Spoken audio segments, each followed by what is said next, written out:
This weather is brought to you by Audio Nova, your hearing experts, serving all.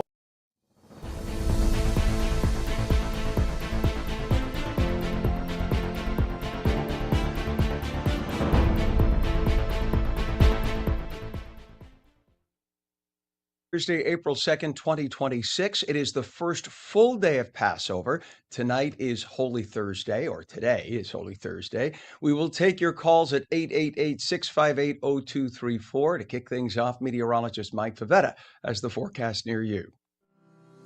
This weather is brought to you by Audio Nova, your hearing experts, serving all of New Jersey with 13 locations.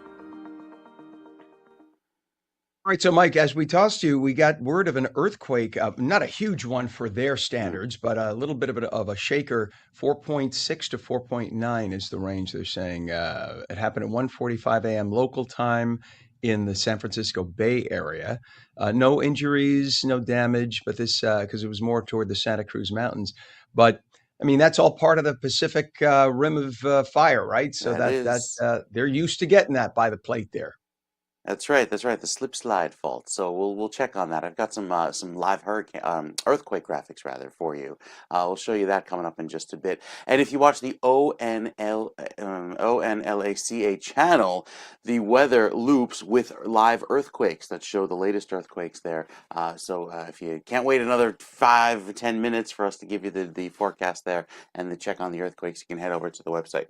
Now our forecast this morning starts off with some rain across the East Coast. Wet weather moved in last night, and as that rain was taking over, it gave us a good soaking.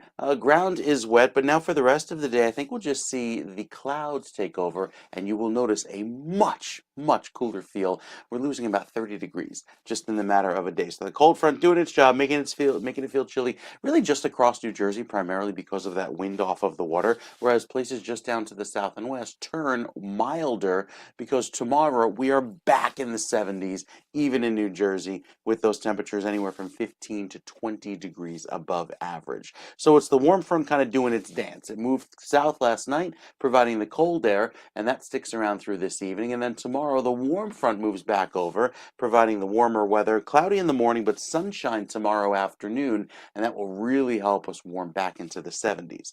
Then as we head into Saturday, I think some clouds return, maybe a few sprinkles across northern New Jersey. Sunday morning, early morning services start off dry but cloudy for Easter Sunday, and then may see the rain return by later on in the afternoon. So it's all part of this big system. This is our rain for Sunday that works in. Right now it's working through the Midwest and South as it gets going for the rest of the holiday week. We'll tell you more about that, including that check of the earthquakes, Ken, in Southern California, coming up in just a few minutes.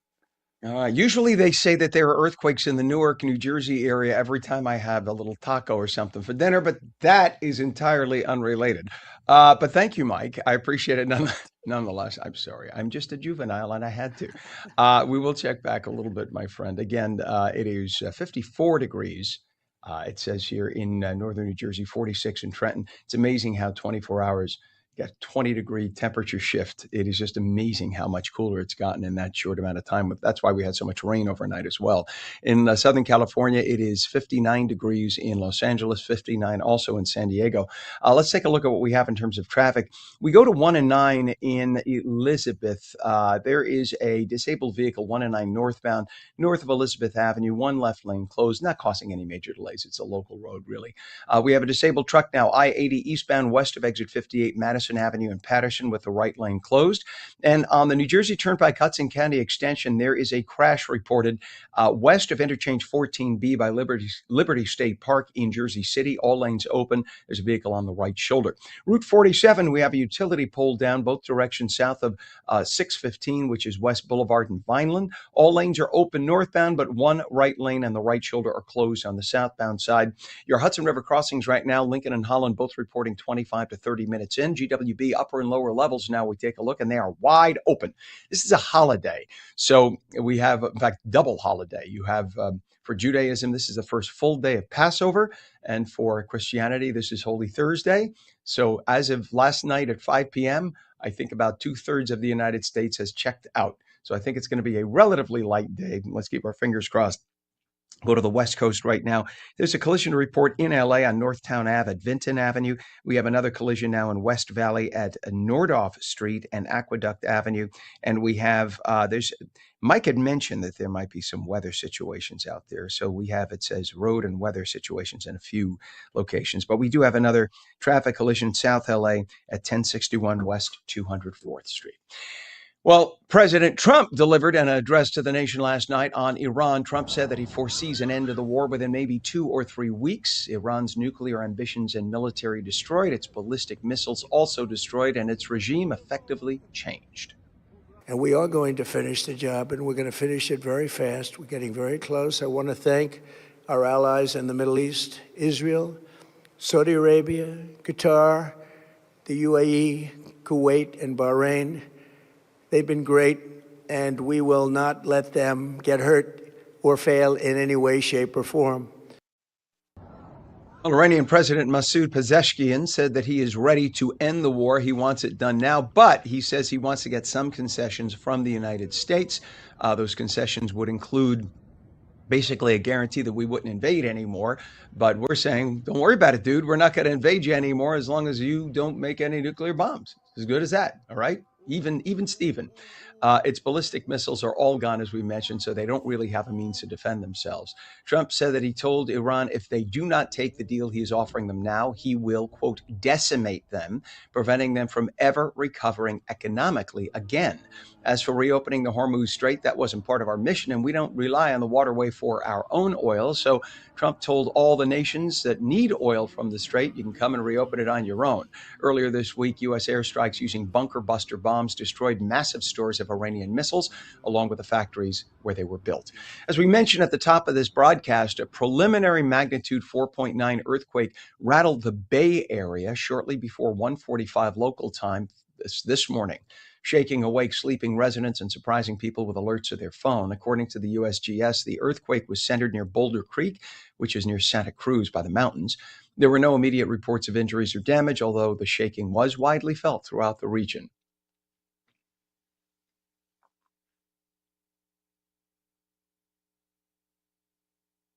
Four, three, two, one. Booster ignition. And liftoff.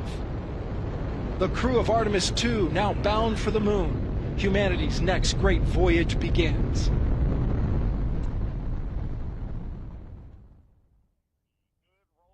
Hope you had a chance to see that last night. How cool was that? That was NASA's Orion spacecraft and the 4 astronauts on board safely leaving the Kennedy Space Center in Florida last evening. They are now on an historic trip to fly around the moon and back. The launch briefly delayed just 11 minutes. That's pretty darn good to just have an 11-minute delay. They had to double check a possible issue, but everything was deemed normal. It was a sensor. The Artemis II astronauts will be in space 10 full days, venturing farther away from Earth than anyone before in human history. God bless them. The Supreme Court heard oral arguments yesterday in Trump v. Barbara, a case challenging President Trump's executive order to end birthright citizenship for children of illegal aliens. Trump attended the session personally. It's the first time a sitting president ever attended the Supreme Court's oral arguments in the nation's history, although they do have a seat there at the Supreme Court that is always reserved for the president since the beginning of our republic. They've had that seat there, but he's the first president who actually used it. Everybody kind of considered it symbolic. The administration argues that the 14th Amendment has long been misinterpreted to automatically grant citizenship to anyone. It reads, quote, all persons born or naturalized in the United States and subject to the jurisdiction thereof are citizens of the United States and of the state wherein they reside.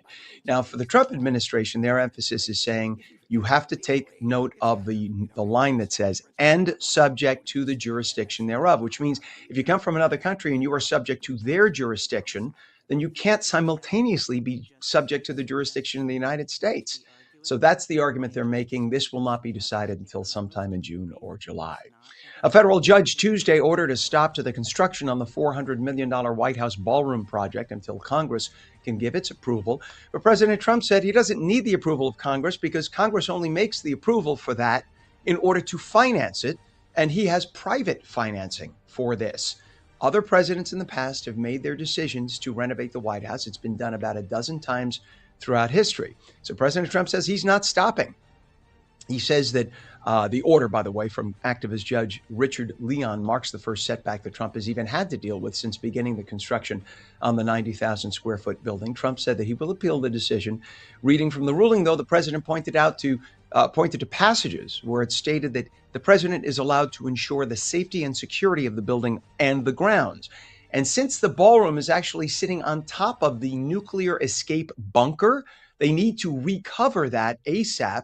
So he's going to use that as his argument to continue construction. Luigi Mangioni's federal trial in the killing of United Healthcare CEO Brian Thompson has been delayed a month until October. A judge, however, did deny the defense's request to push the trial to 2027, when the state trial will begin. Mangioni's lawyers argued that back-to-back trials would violate his rights, but the court ruled that delaying further would not solve those concerns. Jury selection in the federal case will now begin October 5th, with testimony expected later that month, and Mangioni faces the possibility of life in prison if convicted. Senate and House Republicans reached a deal to reopen the Department of Homeland Security after a partial shutdown. The agreement funds the department through September 30th. Democrats had pushed for restrictions on immigration enforcement, but those measures were not included in the final deal. President Trump says he will sign it. And Megan Thee Stallion was hospitalized after becoming very ill during a Broadway performance of Moulin Rouge, the musical. Doctors say her symptoms were caused by extreme exhaustion and dehydration. She was treated and released from the hospital, and thankfully she is recovering. Computer giant Oracle quickly and coldly laid off 30,000 employees worldwide on Tuesday, 18% of its total workforce. Management did the deed by sending out a mass email informing everybody, hey, you're fired. The communication read, after careful consideration of Oracle's current business needs, we have made the decision to eliminate your role as part of a broader organizational change. As a result, today is your last working day. Adios. Employees, I added the adios. Employees' corporate access immediately cut off, so they had no access to any files or contacts. Some employees were offered severance deals. The Oracle bloodbath follows similar large-scale terminations at Amazon and Meta. And if you like deep conversations but hate small talk and group settings, you're not an outcast, you're an outrovert. Unlike introverts who prefer solitude, the extroverts also who enjoy group settings, outroverts and independent thinkers who prefer to sit back and observe a group instead of joining in. They rarely ask others for advice. They are creatures of habit. The idea of working on a team rather than on their own makes them nervous, yet they are considerate and sensitive to other people's feelings and are often viewed as warm and friendly. When we return, pizza getting a high-tech upgrade, and it's happening right here in New Jersey. Humanoid robots making pizzas and drones delivering them. And you can check it out all up close. We'll tell you about X Pizza Day when we come back in 2 minutes.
Welcome back to Mornings with Ken Rosato for your Thursday, first full day of Passover, and it is Holy Thursday for Christians.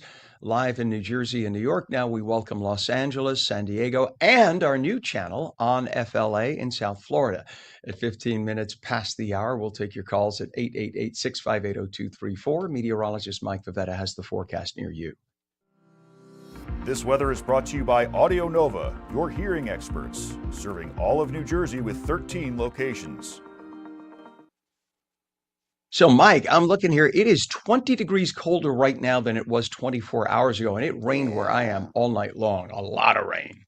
A lot of rain, yeah, some good beneficial rain, setting the stage for some warmer days ahead, especially for tomorrow. We'll talk about that part of the New Jersey forecast in just a bit, but I wanted to touch on the earthquake that happened overnight just south of San Francisco and San Jose. So we'll zoom in there, and there's where it happened. You mentioned right by Scotts Valley, 4.6 magnitude quake, at least on this computer, 4.9 preliminary. A lot of those kind of fine-tuned with new information that comes in, and it was along that San Andreas Fault, which runs right there up along the coast. There are some minor faults here that are less active that it likely occurred on, but right in that area, working along the Ring of Fire. It's that large area that encircles the Pacific as the most active tectonic plates on the planet, where the Pacific plate is moving along the North American plate, allowing for those to form. And it's a fault where there's a subduction area where part of that plate goes underneath the continental United States. It's also a little bit in some areas where it rubs along each other,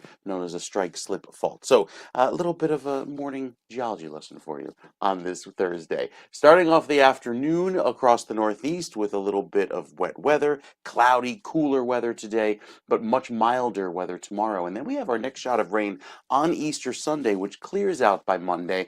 Much of Southern California, however, starts off a little bit damp with a cooler feel as it turns a little bit wetter over the next several days there, thanks to that next system moving in off of the Pacific. So again, the forecast points to more clouds today, a little bit of a dry period tomorrow, then our round of afternoon showers on Sunday. So Easter Sunday morning for services should be dry, and then looking ahead, what happens out west, well, there's the storms that are moving across the country, but it's this next round of cloud cover. You can see it here entering the Pacific that moves into Southern California into today. We'll tell you more about the rest of the week's weather coming up in just a few minutes. All right, sir. Thank you very much, and appreciate the update on the earthquake too. It's 4.9. Wow, in San Fran area. All right. Thankfully, nobody hurt and no major damage reported. 718 East Coast, 418 West Coast. And in terms of traffic, we do have a few things to report. It's relatively light today. Again, it's the first full day of Passover. Passover started at sunset last night. It goes 24 hours. Remember, in Judaism, it starts, the new day begins at sunset, not sunrise. So it began at sunset last night. This is the first full day. And it's also Holy Thursday, the beginning in Christianity of what we call the Paschal Triduum. So Holy Thursday, Good Friday, and then Easter Sunday. I know what happens to Saturday. Saturday is like a continuation from Judaism, remember, of Friday. Friday at sunset until Saturday is considered a day. It gets confusing. Sorry, just follow along. I used to be a priest, but that's the rule. They call it the Paschal Triduum because it's 3 days considered before Easter Sunday. All right. So in terms of traffic, what we have is a bunch of things. We have a crash right now on the Jersey Turnpike southbound entrance ramp by interchange 13 by the Goethals Bridge in Linden. All lanes open. Vehicles on the right shoulder. We have a parking related incident now at JFK Airport. They're saying that there's an incident at one of its parking facilities, and at another one, Terminal 5, which is their major lot, it's 100% occupied. So a lot of people, because of the holidays, got out of Dodge. So if you are driving yourself to an airport, make sure you have a reserved parking space. Disabled truck now on I-80 eastbound west of exit 58 Madison Avenue, Patterson. The right lane of 4 lanes closed, and it's a disabled vehicle 1 and 9 northbound north of Elizabeth Ave in Elizabeth with the left lane of 3 lanes closed. Utility pole down on Route 47, both directions impacted. South of Route 40, which is in Vineland, all lanes are open northbound. The right lane and right shoulder are closed southbound. Hudson River crossings right now, it's 25 minutes in by the Lincoln or the Holland Tunnel, and the GWB not looking too heavy at all, actually. It's pretty light, and this is, again, because of the holidays. We take a look at our 80. Wow. How often do you see that? You could actually have a picnic in the middle of one of the lanes there. That's kind of nice to see. If you were ever thinking about driving in during rush hour to Manhattan via the GWB, here's your chance. Here's a chance. Spend your $14 and you can get there fast today, or just save your $14, whichever you prefer. All right, on the West Coast, what we have now in California, just a couple of incidents. And again, same kind of a deal there. It's very early anyway there. But we do have a traffic collision, no injuries in West Valley at Las Virgenes Road by Mulholland Highway. In LA proper on Northtown Avenue, there's a collision at Vinton Avenue. And in West Valley, we have a collision on Nordhoff Street at Aqueduct Avenue. It is 21 minutes past the hour. Pizza is getting a high-tech upgrade, and it's all happening here in the Garden State, New Jersey, where we have the best pizza in the country, by the way. Don't tell New York. The New Jersey Pizza Alliance is launching X Pizza Day on Monday, April 20th. From 11 a.m. to 3 p.m. at the Columbia Inn. It's on Main Road in Montville. That's in Morris County. An event that explores the future of pizza through robotics, artificial intelligence, even autonomous delivery. It's a chance for shop owners, food innovators, and pizza lovers to see firsthand how technology is reshaping the industry. Joining us now is a good friend, Anthony Pizzi. So Pizzi, but it's pronounced Pizzi. Oh, look at you. He's freaking out with the robot face. I love it. He is the founder of the New Jersey Pizza Alliance, the man who loves two things in life, robotics and pizza. And he puts it together with New Jersey Pizza Alliance on X Pizza Day. Good morning, Anthony. Good morning, Ken. Good morning. I apologize about that. I forgot I had it on this whole time. Oh, of course you did. Anthony, here's the thing. I love how, we always, when I introduce you to people, I say, it's Anthony Pizzi. Forgetting your name is spelled exactly like pizza, except the A becomes an I. So clearly, genetically, your ancestry made you the pizza guy, which is perfect. So when and how did you come up with X Pizza Day? And tell us all about it. We do have some video to show, by the way, as you talk. Yeah, no, absolutely. So I came up with X Pizza Day last year for sure, like late last year in the fall. I kept thinking about, how do I put this? So I have heard a lot of different things in the industry, struggles that we've had. Labor shortages are a big issue, and just trying to eat healthier and essentially stop those shortages.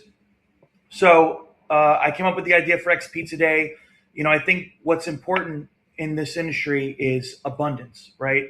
Right now we have an industry that doesn't have a lot of labor, that, is always trying to be better when it comes to experience.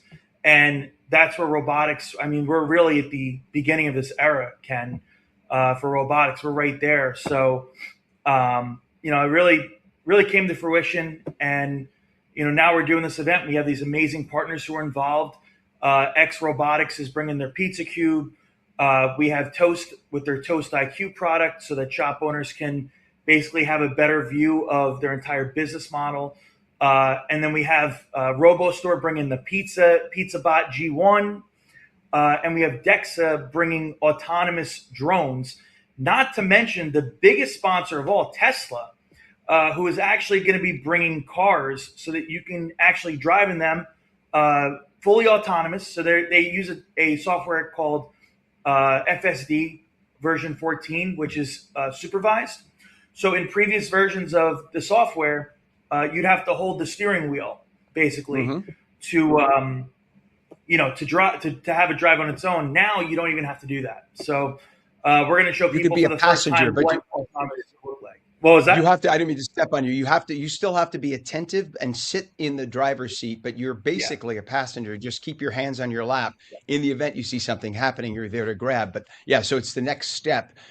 Technically Tesla has the fully automatic stuff. We just don't allow it here yet for obvious reasons until we can get a grip on it. But this is all very cool. And when we're talking about the potential of robotics, either helping or, we ultimately don't want it to replace workers, but helping. If you're a small pizzeria struggling, just getting off the ground, and you can't afford that extra one or two hands to get you going because, you need every penny in the beginning, something robotic, if the price could be right, something robotic can help basically level the playing field, can it? So this is what that's actually a really good point. And I tell this to everyone. I think there's 3 points when it comes to robotics in the pizza industry that is really going to take off in the beginning and very critical parts. I think the assumption is robots are going to take people's jobs, take pizza making jobs away. I don't think that's what's going to happen. So I think the first thing that robotics in the pizza industry is going to solve is bussing and cleaning of the restaurant, the kitchen, and inside the dining room, making sure that that is actually perfect, and possibly even serving. Number two is preparation, and that one is critical, Ken. And because your family also had a pizzeria. Yes, we did. You have to get up in the morning. You got to make sure all the ingredients are cut. In some cases, some shops, they keep ingredients for an extra day. You could probably get another day out of it. But I think what's important is you want to have the freshest ingredients every single day. And to have a robot basically have all those ingredients ready for you when you come in, not to mention preparing some menu items. So breading chicken cutlets, breading eggplant, mozzarella sticks. These are what we call repetitive tasks. They're repetitive. There's something that a robot can do easily.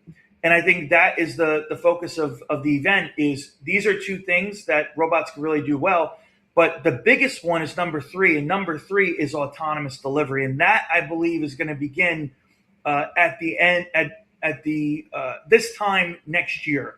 I think we're going to be hearing more about autonomous delivery through Tesla and other companies such as DEXA, who's one of our sponsors, where you have an abundance of drivers, and a big struggle that our industry is having right now too is 30% fees on food when you get food from these third-party apps. 30% fees plus delivery fees. This is going to save the consumer a ton of money. It's going to save the shop owners a ton of money. And it's going to also be way easier for a way better experience. Way better experience because now you're going from the shop directly to the customer because there's so many of these vehicles. So it's not. I don't mean to cut you off, Anthony, only because we're up against. Anthony, we're up against a hard break, so we're at the end here. So I just really need that website so people can get tickets, whether you're a pizza shop owner, worker, or just a pizza lover. This is an expo kind of a thing you're going to want to come to. So tell everybody how they get tickets. So you can go to xpizzaday.com/RSVP, and we'd love to see you April 20th at the Columbia Inn. We're going to have unlimited pizza. Look forward to it. And if you check your site, you'll see that Chris and I already went on last night, and we gave our RSVPs. I saw. We can't wait to have you. We will definitely. We can't wait, actually, both of us. So my family used to own a pizzeria. One of those repetitive tasks we hated, shredding mozzarella. And no, you can't buy it pre-shredded. Pre-shredded mozzarella has cornstarch on it, so it doesn't stick together, and it doesn't make it melt right. So that's why when you make pizza at home, whatever, you got to shred it fresh every day. And that's one of those repetitive tasks that if a robot did that, I'm all behind it, 100%. All right, X Pizza Day, Monday, April 20th, 11 a.m. to 3 p.m. at the Columbia Inn, Main Road in Montville. Anthony Pizzi, born to be the pizza man with a name like Pizzi, founder of the New Jersey Pizza Alliance. Thank you so much, my friend, with your robotics for coming on, and we will see you on the 20th. Thank you, Ken. You bet, Anthony.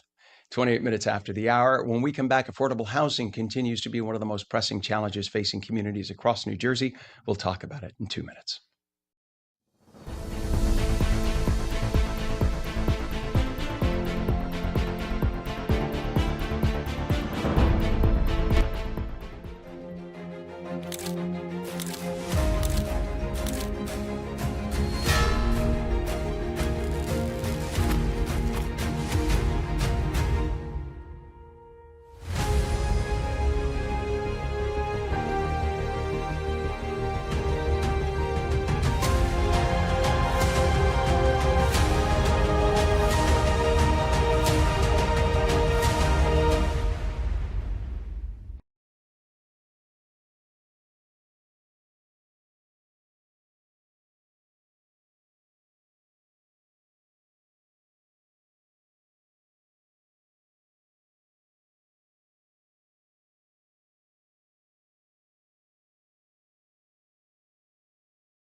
Very good morning. 30 minutes past the hour now, Thursday, April 2nd, 2026. First full day of Passover. It is Holy Thursday, the beginning of the Paschal Triduum leading to Easter Sunday. Welcome back to Mornings with Ken Rosato, live on the East Coast and the West Coast. And now we've added Florida's channel on FLA. Meteorologist Mike Favetta has the forecast near you. This weather is brought to you by Audio Nova, your hearing experts, serving all of New Jersey with 13 locations. From what I understand, Mike, in the next 6 months, we're going to have so many channels that 1/3 of the broadcast will be dedicated to reading the different channels we're adding. It's a good problem. It's like a little streaming syndication, right? Starting off, and I'll be doing the Exactly. weather for all of them, so I'll just be here 24/7, 24/7. You Yeah, know, we got to have my we wife. got to do what Anthony Pizzi was saying. We have to get a robot to help with the repetitive tasks for you. So you do the main Just forecast, have and the robots will do the pizza local delivery on forecast. speed dial, just keep this weatherman Exactly. fed. On a day like today, though, you might want to order in, especially with the cool, kind of damp conditions that are around.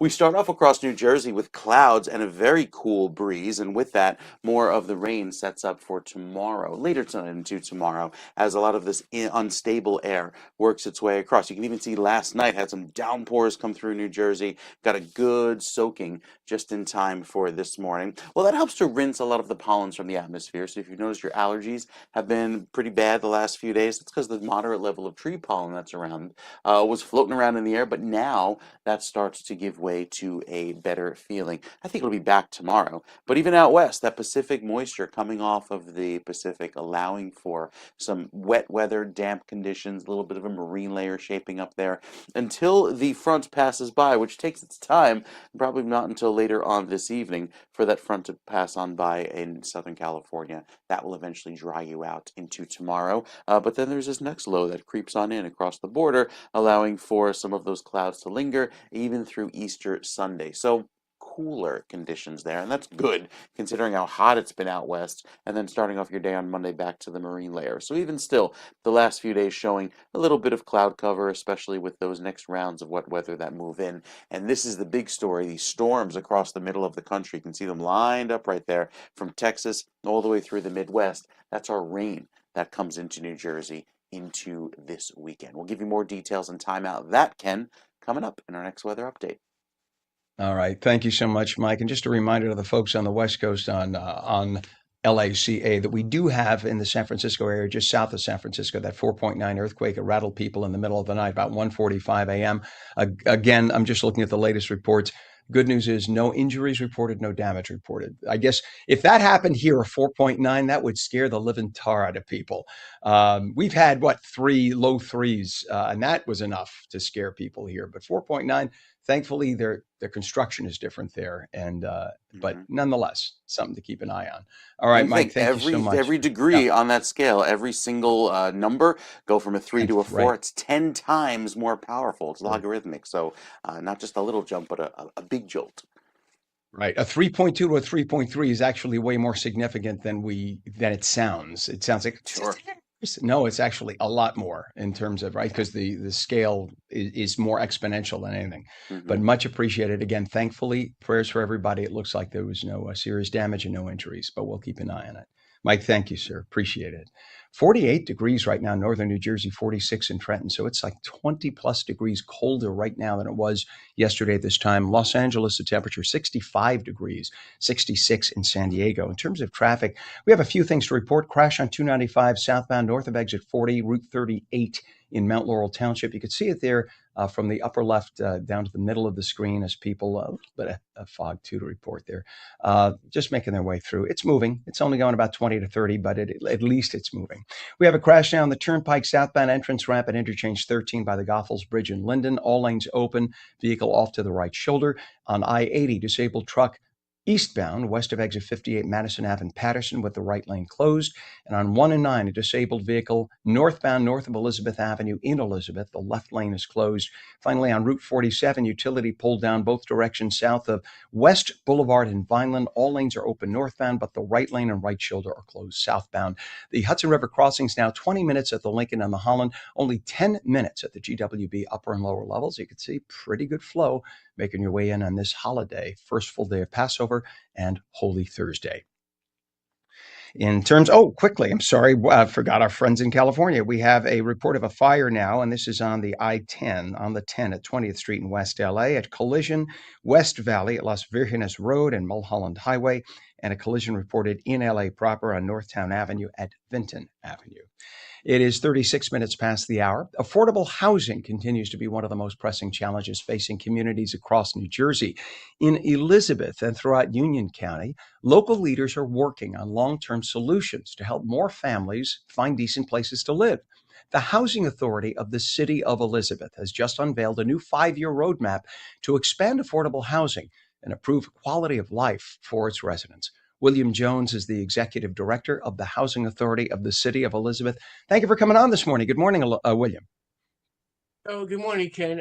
It's good to finally sit down and talk. We've been working like this for a while.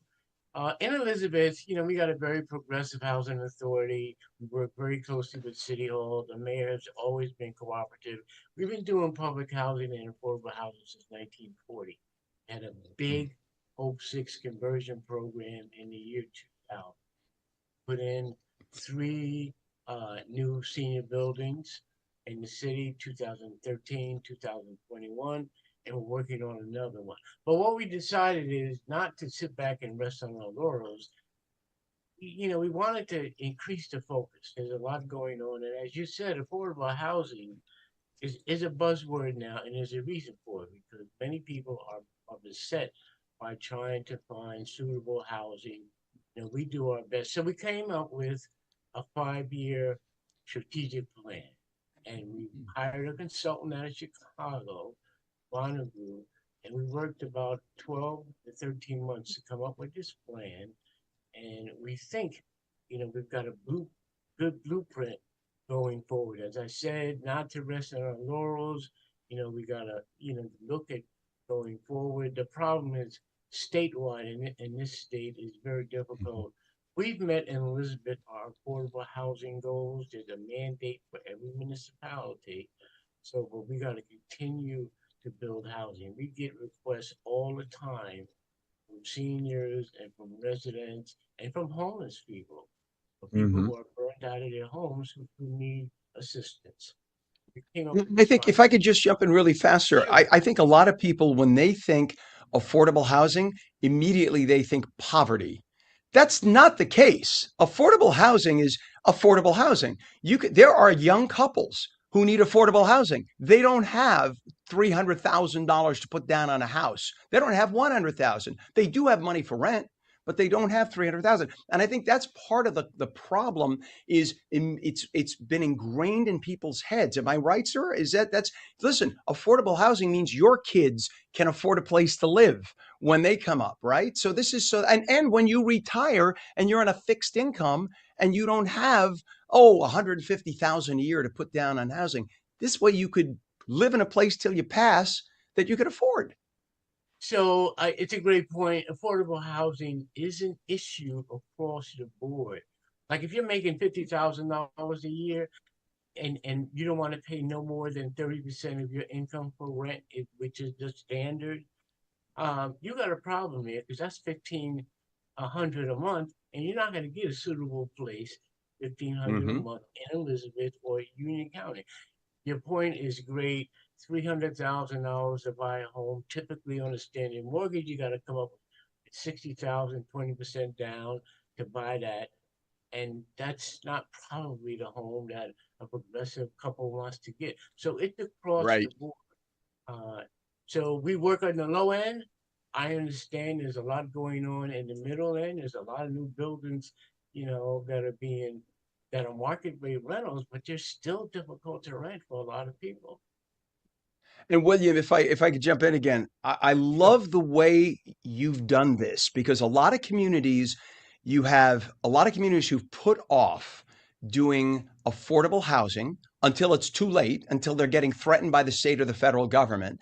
You guys have been doing it, as you mentioned, for decades. So the people in the community of Elizabeth know about it. And you bring the residents and staff and community partners together so that everybody has input and nobody gets blindsided. Why can't everybody follow this pattern? So I mean, I've always done that, particularly when we did our quote Hope Six problem project back in 2001 and so on. We had to get the residents involved, so we're used to doing this. Not only that, as we move along, we partner with a lot of agencies, Groundwork Elizabeth, to make our complexes more environmentally friendly. We work with the Urban League of Union County. We work with the Chamber of Commerce. We've got a lot of partners. City Hall, the mayor has been extremely, involved with our work, and even HUD. We've always had a good relationship with the Department of Housing and Urban Development, so it makes a big difference. I will tell you again, the relationship with the residents, the seniors, or the family residents is extremely important. People have to realize. Mhm. Well, you guys do it right. You clearly do it right. William Jones, Executive Director of the Housing Authority of the City of Elizabeth. Happy holidays to you, and thank you so much for coming on this morning, sir. Hey, Ken, good to sit down with you, and have a good day. We'll talk to you You again. too, and come back anytime, please. Thank you. Okay, very good. Thanks for having You us. bet. Thank you. 43 minutes past the hour. We're back in 2 minutes with News Nation's Elizabeth Pran.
Welcome back to Mornings with Ken Rosato, 45 minutes past the hour, taking calls at 888-658-0234. Meteorologist Mike Favetta has the forecast for your city.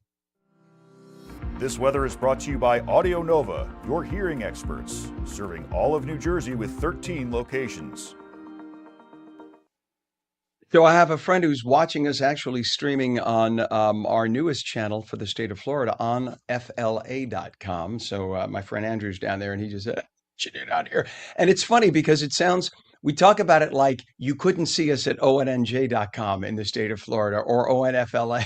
Oh, right. You could see us on LACA or you could watch us on any of the channels in any part of the country. But it's like the old TV affiliate days where now we have a new channel, right? We're broadcasting exclusively. The purpose of the different channels is those channels offer content that's unique to the location that the channel is built for. But that doesn't mean that we're also not on all those channels at the same time. Did I explain it well? I think so. It's about kind of giving you the weather for where you live because Hmm. especially when you look at an app and it gives you a nice little sunny icon, but it doesn't exactly match up with the conditions outside. You need a futurecast for that. And that's what we've got for you, Hmm. Ken. The futurecast looking very pleasant by tomorrow. It's going to be mostly cloudy today, though. So we finish off the afternoon on a pretty gray and rather cool note for New Jersey down across southern parts of the country, like toward Florida. The rain that moves in later tonight into tomorrow actually reaches Florida by then. And then into Monday, could have some of those lingering showers there across the southeast U.S., whereas we clear out over in New Jersey. West Coast looking drier by this weekend after a little bit of wet weather, but even starting off next week with some light shower activity. So the futurecast for the Northeast showing the cooler weather today, and then the warm front moves back over New Jersey, providing sunshine and 70s tomorrow. And then we get a few rounds of rain across northern New Jersey into Saturday afternoon. But it's the big push of rain for Sunday afternoon, for Easter Sunday, that will provide some wet weather by later on in the day. So I think early in the morning on Easter Sunday starts off dry, but gradually transitions wet by later on in the afternoon, and then clearing just in time for the day on Monday.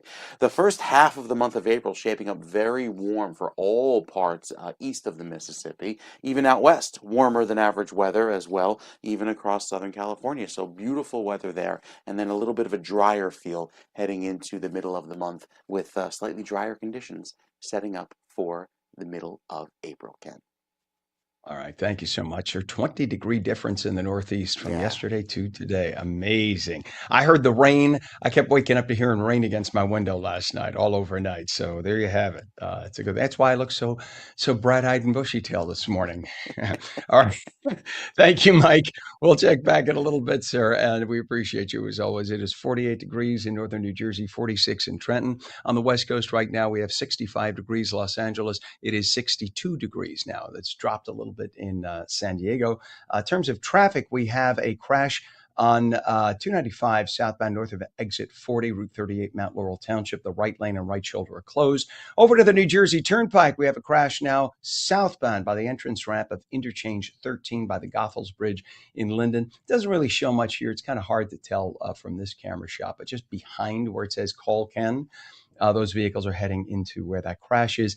But because it's so light today, being that it's the first full day of Passover and it is Holy Thursday, a lot of people are off, a lot of people out of town, which is why, by the way, the airport facilities reporting all their parking lots are at capacity. If you're driving yourself to an area airport, make sure that you have a reserved parking space. You don't want to miss your flight scouting around for a space. That's the worst. I've done it. Let's see. We also have an issue on I-80, disabled truck eastbound west of exit 58, Madison Avenue, Patterson, right lane closed. Disabled vehicle 1 and 9. Northbound, north of Elizabeth Avenue in Elizabeth, with the left lane closed. Utility pole down on Route 47, both directions, south of West Boulevard and Vineland. All lanes open northbound, but the right lane and right shoulder are closed southbound. Hudson River crossings all pretty light. 10 to 15 minutes, Lincoln or Holland into Manhattan. It's also 10 minutes now on the GWB into the upper part of Manhattan. You could see the upper level on the right. Lower level, no, I got that backwards. Upper level on the left from this angle, and lower level is on the right. Over to the West Coast right now, we have a hit and run reported in Newhall. That's at the 5 at Magic Mountain Parkway. Report of a fire in West LA at the 10 and 20th Street, and a collision reported now in LA proper, Northtown Avenue at Vinton Avenue. 50 minutes past the hour right now. The Supreme Court heard oral arguments yesterday in Trump v. Barbara, a case challenging President Trump's executive order to end birthright citizenship for children of illegal migrants. Trump attended the session personally. It's the first time a sitting president ever did that, although they do have a chair set aside at the Supreme Court meant for the president, should he ever visit. He just happens to be the first one to take them up on it. The administration argues the 14th Amendment has long been misinterpreted to automatically grant citizenship to anyone by reading all persons born or naturalized in the United States and subject to the jurisdiction thereof are citizens of the United States and of the state wherein they reside. Emphasis from the Trump administration on the part that says, and subject to the jurisdiction thereof. That's what's being debated right now. But based on, and it's always hard to read based on the debates you hear, but based on what we were hearing with the back and forth with the justices, it's sounding more and more like they're a little skeptical about what the Trump administration is arguing. We bring someone in this morning who knows more about it than me. News Nation's Elizabeth Pran, a I don't know journalist, a about mom, and a that. wife. Yes, you do. And the host of the Raising America podcast. You can see her every week at this time here on Mornings. We say good morning to you, Elizabeth. So, Ken, you're right. I know, and I'm not a lawyer. Sometimes I wish that I was. I don't know if you're going to like what I'm going to say. I think you might get a little spicy with me. I think this is a waste of time. And listen, this administration, you and I can talk about 2024, right? Immigration, immigration, immigration. We have spent months covering the midterms, right? And of course, not as sexy when it comes to headlines, not the same voter turnout. But policies are made in midterms, and what the voters care about in midterms, I think the voters care about the price of gasoline and the price of beef and living wage and affordability. And I think right now, using our efforts to cover this story on a precedent that has been accepted for 125 years, and the cameras are watching, as you mentioned, the first sitting president in history, they're scrutinizing him in the gallery, headlines about where he's sitting, when he shifted. I read a whole article about which justices gave him a brief look, making eye contact, some ignoring him. As a mother of 3 kids, I want to know what you're doing for me right now. I want to know what policies are in place for the education of my kids in public school. I want to know what they're learning, who has control over it. I want to know why my son's teacher has 2 jobs. All right. I do not want my president wasting his time. And I know that you might get really spicy when I say this. This has been set for 125 years. And you heard the justices really question that. I mean, what are the practical consequences of reversing what has been accepted and interpreted by the highest court in the land again for 125 years? Are you agreeing? Are you disagreeing? I'm really curious. No, first of all, I would never get spicy with my favorite human being in You should. broadcasting on the planet, Elizabeth Pran. I will never get spicy with you. But here's the way I view it. And I view it as this. I don't think the Trump administration had any desire or belief that they would be victorious in this. I think, just like the Titanic, Washington moves very slowly. And just like gay marriage was introduced 15 years earlier and eventually, and people said, you crazy, that'll never become law. And sure enough, it became.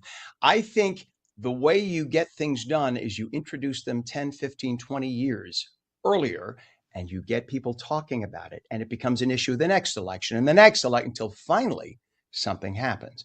I think that's the plan. But there are other ways that this could be addressed right now without the Supreme Court getting involved. How about you make it a law that if you are a pregnant person, and we say person, if you are a pregnant person, you cannot travel on a plane or boat into the United States in your last 2 weeks. How about that? I mean, I know that's going to be, people would fight that in court, but how about that? There are ways of coming. Now you've prevented the issue because you're not going to have just people just meandering around all of a sudden who aren't pregnant, popping out a child. You know what I'm saying? So there are different ways you could address it instead of trying to change something, because you're right. What happens when you change the birthright citizenship? What about all the people who were born here who thought they were citizens? Now you're going to go back and say you're uncitizened. What? Hello. There are plenty for all the people who are trying to do this as birthright tourism. There are hundreds of thousands who are good, phenomenal American citizens by birth. And they've contributed. Many of them are elected officials. They work hard. They have businesses. You're going to now say they're not citizens? So you see, I'm not getting spicy. I just have I have the out of the box thought about it. Well, and I actually think that it's valid. And the birth tourism thing, and that is something that was brought up, right? If you listen to some of the oral arguments. But someone like Marco Rubio, as you mentioned, there are ways to do it legally. I think what's getting caught, and your proposal would be some type of a compromise. What the justices pressed on, at least in one scenario, I listened to it in and out throughout the day, was the massive bureaucracy it could create when you're trying to track the legal status of parents. Okay, so there's 2 parents, right? Despite what's debated, there's 2. So you have to track both of those parents. And then what do you do when the child is born? What are the nuances? What is the protocol? And then you get into protocol, and there's a myriad of ways. You and I both know this. You could have a child born prematurely, and then that child needs to be in the NICU. So how do you reduce what could be really a ripple effect of all of these piecemeal laws on trying to control what, as I mentioned, and as you admit, has been around for 125 years. So is it going to change now at the state level? That's what people are so curious about. And we'll know in June. And obviously, this is something when we talk about these oral arguments, I think sometimes folks forget that this is just a launching pad, right? This is the oral arguments. We won't know what the justices feel or hear or debate until June, before it's all released in the public.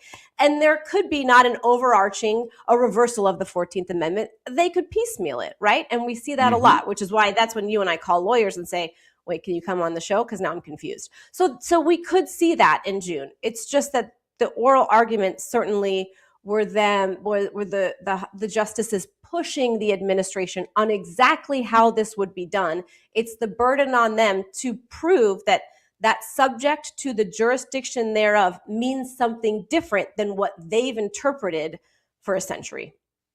Yeah, I'm with you. And there are ways to do that. I agree. And how about we just start by outlawing state by state birthright tourism? I live half time in Florida. There is an entire former hospital on the NASA, thinking New York now, on the Broward, Miami-Dade County border. Literally, a millionaire bought this former hospital, converted it, and they don't make bones about it. They literally bring in, it's Russian tourism. They bring in thousands of women in their 8th month every year. They go there, it's staffed with doctors. It's advertised both locally in South Florida and overseas. And people come over, they spend 50 grand, whatever, how many rubles that is. And they come over, have their baby, go back. Now they're gone for 18 years. And now when their child is a citizen, comes back at the age of 18, they could call over mom and dad and bring the entire family into the United States. That's the long-term plan. If we start by outlawing that on a state-by-state basis, I think that's a compromise. I think a lot of people, because no one wants to be taken advantage of. It's one thing, you're accidentally born here and of course you're a citizen. I have no problem with that. But taking advantage of me just so that you could reap the benefits of being in America, but with the programs and all, to bypass the system, I have a real problem with that. And I think a lot of people do. Americans are fair people. Am I wrong? And with our last 30 seconds here, I bow to you to tell me, please, about what's coming up on the Raising America podcast. Okay, I'll be quick. I know Pam's wrapping us. So we're doing a story this week on the fact that we're seeing a lot of cell towers being erected across the country, and some of them are in playgrounds and some of them are near schools and in backyards. So there's been a loosening of some FCC rules, and there's a House bill that are allowing them to do that without some debate that we've seen over the past decade. And we're talking to moms and parents who are just very concerned. They don't know about these EMF waves, the impact on kids. And they're saying, can we have a robust debate?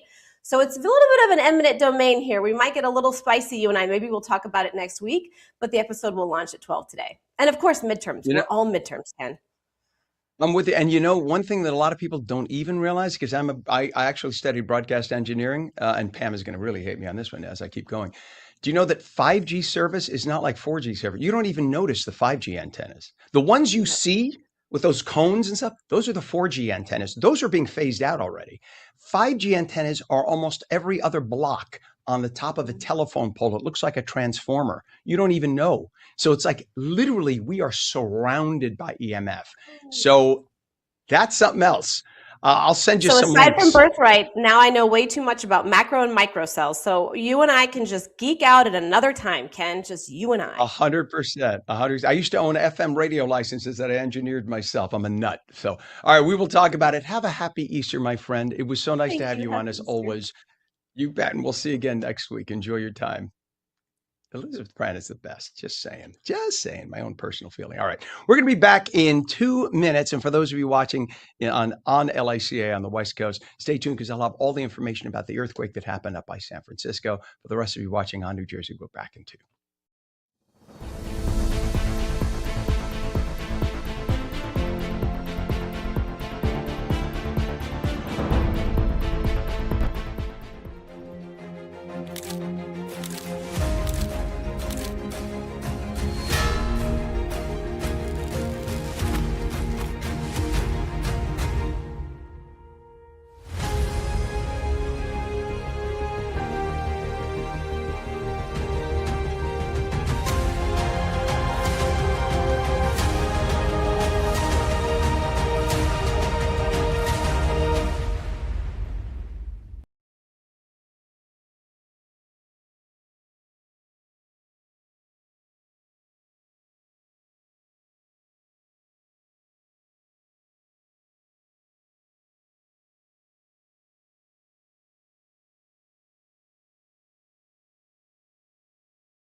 A very good morning, 8:02 right now, Thursday, April 2nd, 2026. Welcome to On New Jersey Mornings. I'm Ken Rosato, taking calls at 888-658-0234 in this first full day of Passover and Holy Thursday. Cloudy, cooler today, a little windy. Highs down to the mid to upper 40s where we are right now, upper 40s. We head to meteorologist Mike Favetta with a check of the Garden State forecast. This weather is brought to you by Audio Nova, your hearing experts, serving all of New Jersey with 13 locations. So does this mean we're not going to get too much warmer through the day? No, today is a classic example of what you see is what you get. The weather right now is pretty much the weather all day long. Cloudy, cool, damp, with temperatures that start off in the 40s. We stay in the 40s, Ken. From Hackensack to Newark, even right down by Medford, uniform. No matter where you travel across New Jersey, there's only a 2-degree temperature difference from one place to the next. A solid 25 degrees cooler this time now as opposed to yesterday. So plenty of chilly weather. Excuse me, all thanks to that easterly breeze that blew in throughout the overnight after the rain. And with that, we have those clouds around throughout the rest of the afternoon as well. So we start off cloudy, we stay cloudy, likely some drizzly spots around, but I think we're dry for the most part today as temperatures go, again, anywhere from 46 to 49 degrees. Not much of a budge, really, when you go from area to area. So as far as the futurecast showing the clouds around throughout today, lasting through this evening, maybe a little sprinkle passing through tonight, but tomorrow, while it begins cloudy, it quickly turns sunny, and when that sun comes out, those temperatures skyrocket into the 70s. 74 in Trenton by tomorrow afternoon. Same for you in Melville, and even up toward Hackensack might hit 75. So another beautiful day ahead by the afternoon on your Friday. Then we wrap up the weekend, at least Saturday, with another round of warm weather and that wind blowing in from the south, primarily allowing for the coastal neighborhoods to stay a touch cooler, but inland well into the 70s. Saturday afternoon and evening might have a quick shower or sprinkle to the west. Now, this is the tricky part. Saturday morning, or excuse me, Easter Sunday morning, starting off with a little bit of cloud cover and maybe damp conditions, but the rain should hold off until the afternoon and then clear out by Sunday evening. So plan on wet weather for Sunday afternoon, even though the morning should get through rather dry, and then we look to be very pleasant and dry going into early next week. So a bit of a warm up ahead after the cool down today, and then rain by Sunday, Ken. All right, Mike. Thank you very much, sir. Appreciate it. And yeah, it's just amazing how in 24 hours we got all that rain. That's where the front is coming through, and then you see a 20-degree difference. It's crazy. But as Pam, our director, says, that she had a conversation with Mother Nature because she was a little upset at the near 80-degree temperatures and being, they did a woman-to-woman thing. And Mother Nature said, Yeah. you know what, Pam? The boys got a couple of days. Now it's time to do what the adult women want. And this is what we got. So she said she could breathe its air now. Ugh. All right, bring on summer. We've had enough winter, Pam. Sorry. All right, we'll check back, Mike. Thank you very much, sir. 48 degrees right now, northern New Jersey, 45 in Trenton. As Mike said, this is basically it. We're going to get maybe 45 to 50. That's going to be the day. So it is what it is. And then in a few days, it'll be 60s pretty much every day thereafter for the next few weeks. I'll take it. In terms of traffic, not a whole hell of a lot. Again, remember, today is first full day of Passover. It started at sunset last night. So blessed Passover. It's 8 days. Blessed Passover to our friends in Judaism. God bless you. And then, of course, in Christianity, we have the Paschal Triduum, Holy Thursday, Good Friday, Holy Saturday. And of course, it culminates Saturday at sunset, begins Easter Sunday. So that's why that's the third day. And we have the resurrection on Easter Sunday. So very special time for all of us. That's why traffic is not very heavy right now. 295, we have a crash southbound north of exit 40, Route 38, Mount Laurel Township with the right shoulder closed. We have a crash on the Turnpike southbound entrance ramp by interchange 13 in Linden. All lanes open, vehicle on the right shoulder. Route 47, we have a downed utility pole, both directions impacted south of West Boulevard in Vineland. All lanes open northbound, right lane and right shoulder closed southbound. The area airports, because a lot of people went on vacation this week. It's spring break for some. It's, of course, the holidays. So as a result, the area airport parking lots are jammed. If you are driving yourself to an airport, make sure you reserve a parking space. Just go online. It's easy to do. Go online and you could just put in the name of your airport and put parking, and you will see a I'm sure one of 100 lots near your airport, and you could reserve it, show up, and you get a shuttle over to your airport, not have to worry about it. That's the best way to go. Please do that for yourself. Look at the Hudson River crossings. The Lincoln and Holland, only 10 minutes now into Manhattan. The GWB is 10 to 15. I don't even see how that's happening. The lower levels on the right, uppers on the left, very light because of the holidays. And that's a good thing. And mass transit is all currently on or close to schedule. Wonderful, wonderful stuff. It is now 8 minutes past 8 o'clock. And it was a big day on campus at Rider University, our new sponsor, by the way, where students were scrambling for eggs and some pretty big prizes. Let's lighten things up for holiday, okay? On New Jersey's Lisa Marie Falbo has more. We're at Rider University for an excellent afternoon with their campus-wide Easter egg hunt. Let's hop on over and see who took home the big prizes. Hosted by student-run radio station 107.7 The Bronx, the annual Excellent Egg Hunt brought thousands of eggs to the campus mall, along with food trucks, games, and even a petting zoo. Students packed the lawn, ready to dive in for a chance to win major prizes, including a Royal Caribbean cruise, a diamond pendant, and more. Event marketing is so crucial to media today with partnerships with corporations. So number one, it's about that. Number two, it's about bringing the campus community together. And I think what we found in the Excellent Egg Hunt is something that I think a lot of places have trouble capturing. You're talking about 18 to 21 to 22-year-old kids or adults, right, who are kind of caught in this weird limbo at the moment. And what that limbo is, they're not a child anymore, but they're not really a working adult at this point. So the egg hunt kind of encapsulates their childhood with going to becoming an adult. And I think for these students, it's super important. Events like this highlight Rider's close-knit campus community, where students take the lead in creating experiences that bring everyone together. And it's really a really great way for students to de-stress, right? They've gone through a whole semester of grading. They just got back from spring break, so they're stressed about finals. So this is like a really fun event where it doesn't focus too much on educational, but it just focuses on fun and candy and prizes and food and stuff like that. From broadcasting to campus events, Rider offers hands-on opportunities that give students real-world experience while building lasting connections. I started screaming and shaking, and nobody believed me around me. My friends were like, "No, you did it." And I was like, "Yes, I did." Senior Lillian Quinn took home the top prize, a Royal Caribbean cruise, after diving into the crowd with a strategy that paid off. Me and my friends all ran out to the center, went down to the ground, and then just scooped wherever we could. I haven't won anything before, so it's nice for sure. They should do stuff like this more often. Yes, that was my first time celebrating Easter because since I'm an exchange student, I came from Japan actually, so yeah, that was great. I don't know whether I can bring this to Japan though, but we'll see. At Rider University, it's not just about what you learn in the classroom, it's about the experience, the community, and moments like this that bring it all together. From Lawrenceville, I'm Lisa Marie Falbo. I think that's awesome. And look, for anyone who says, "Oh, why are you bringing religious stuff into a school?"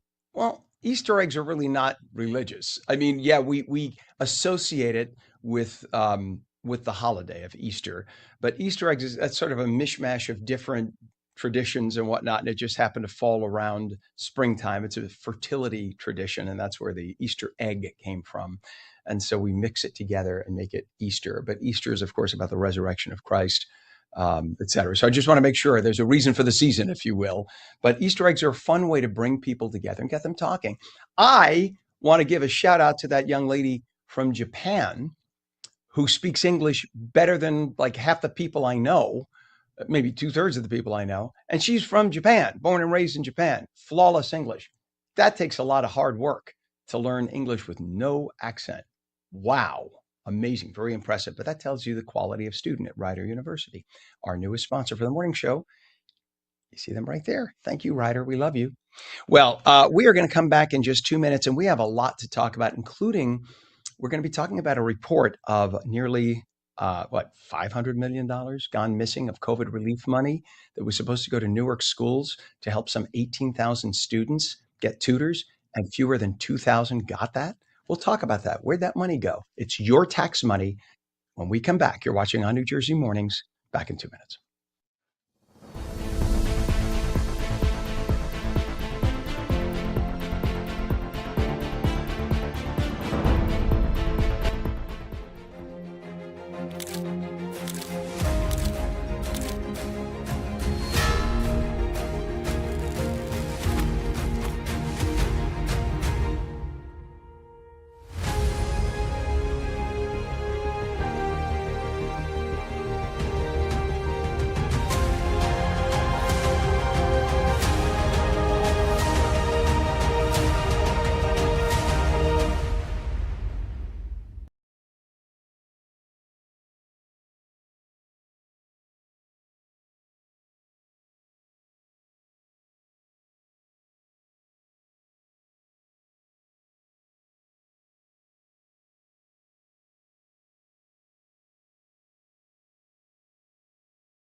Welcome back to On New Jersey Mornings. I'm Ken Rosato at 8:15. We'll take your calls at 888-658-0234, 888-658-0234. 20 degrees cooler right now than it was 24 hours ago. Amazing. Cloudy, cooler today, a little windy, highs down to the mid to upper 40s where we are right now. Never going to change today. Meteorologist Mike Favetta has the Garden State forecast. This weather is brought to you by Audio Nova, your hearing experts, serving all of New Jersey with 13 locations. We should just reference once again, there was a 4.9 magnitude earthquake south of San Francisco. It happened about 1:45 a.m. local time. No damage or injuries reported, but nonetheless, that is a significant enough temblor that we should mention to people who might have relatives or friends on the West Coast now that we're doing On New Jersey, just to keep an eye on it. And of course, there could be after shocks throughout the day. Certainly. So there's always something to keep an eye on so no one gets scared. But nonetheless, everybody's okay. No damage. 4.9, though, is a significant number, and we had its user. Yeah, there was a foreshock that was posted not too far from there of just over a 3 magnitude. So a little bit of activity along the West Coast, along those seismic zones. Our forecast, though, nice and quiet today here in New Jersey. We start off cool and cloudy and gray. Not going to see any sunshine today. It's all about that gray sky and a very cool, damp feel as temperatures are a solid 25 to 30 degrees cooler than they were yesterday. You can thank the easterly breeze for that, blowing in right off a very chilly Atlantic Ocean, allowing for gusts throughout the afternoon to remain quite cool, and then throughout the next few days featuring a wind shift pushing in more of that warmer weather as soon as tomorrow. So here's the rain that moved in last night, gave us a good soaking throughout the overnight. Now we keep our eye to more clouds throughout the afternoon, maybe a sprinkle again later on tonight off to our north, but most of the big storms stay put to the north and west for now. Tomorrow we clear out, beautiful sunshine returns by late morning, early afternoon, highs return to the 70s. Saturday, mix of clouds and sun, back in the upper 60s and low 70s, could even even see some 80s if there's more sun. But it's Sunday that has the clouds in the morning, and then a large swath of rain comes in by Easter Sunday afternoon, and that sets the stage for a drier but cooler start to the day on Monday. So as far as the rain amounts that we've seen so far, already picked up about a ½ inch of rain last night, and then going into the next few days, could see about another ½ inch or so up there in northern New Jersey before the big round of wet weather comes through on Sunday. As far as Monday and Tuesday, we're quiet again. Tuesday is chilly enough to maybe support a little bit of flurry activity there in the northwestern corner of the state. But then Wednesday and Thursday is dry, and our dry trend takes us into next week. So while the weekend forecast is rather mild to start, could be warm in spots, it turns a little bit cooler and then wet on Easter Sunday. So be sure to get the Easter egg hunts in early in the day, as well. The best chance of seeing the dry weather is early on Sunday morning, Ken. Well, you know what? Can't have it all, but we think of what the purpose of the day is and not worry about Easter egg hunt. Worry more about being together with family, and if you celebrate religiously, that you celebrate religiously, Easter being the most significant holiday in the Christian calendar. But if you don't celebrate religiously, just getting together with family, very important thing. That's more important than anything. So, all right, sir. Thank you very much. Always appreciate it, Mike. It is 46 degrees northern New Jersey, 45 in Trenton right now. And again, as Mike was saying, this is basically where we're going to be, in the upper 40s for this day. There you have it. In terms of traffic, what do we have? We have a disabled vehicle on 495 eastbound, east of Pleasant Avenue, Weehawken. The left lane is blocked. We'll take a look.